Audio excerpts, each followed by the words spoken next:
I thank Congresswoman Holmes Norton for organizing this special hour. I am grateful for the comments that she's made to Congressman Green from Texas, his passionate plea to see Austin Tice freed was moving, and I am proud to associate myself with many of his comments.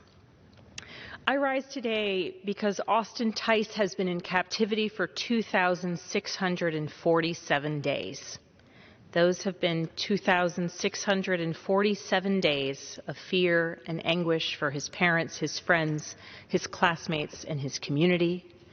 They've also represented 2,647 days of Austin's remarkable life and his determination and his will to live despite his captivity.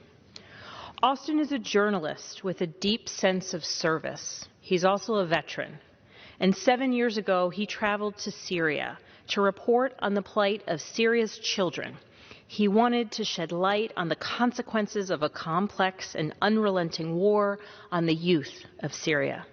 And in Syria, he was abducted. It was that 2,647 days ago that he was abducted. He remains held in Syria, and we have every reason to believe that Austin is still alive. He is being held in Syria, and in September I joined a letter sent by Republicans and Democrats directly to the President of the United States. And in that letter we called on the administration to use every diplomatic tool in our toolbox to secure Austin's safe return home. Austin's parents have been among his strongest advocates. They've made countless trips to Washington, D.C. and across the Middle East, working to secure his release. They have been pillars of strength as they have fought to bring their son home. I had the opportunity and the honor to meet Mark when he was in Washington, D.C., and to see the tenacity and strength and devotion to his child was awe-inspiring. It also makes me understand how he could be a parent to a young man who would go out and seek adventure and seek truth and seek information as a journalist.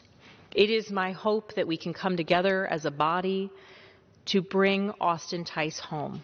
I never met Austin Tice, but I am in awe of his story. As an adventurer, as a journalist, as a veteran, as someone who has traveled the world seeking information and stories, I have been compelled to take part in this event tonight. And I thank my colleagues for their tireless efforts on behalf of Austin Tice, their work to bring him home, their work to bring a voice to his story and knowledge of his continued capture and detainment in Syria. And I thank them for their work, and I look forward to continuing in small part to work with them where I am able, where I can be of aid, to bring information and light to Austin's story and to continue to be an advocate to bring him home. It is my hope that in some days we will be able here on the House floor to celebrate the homecoming of an American, of a veteran, of a journalist, of a man who sought to tell the story of children in Syria. I yield back.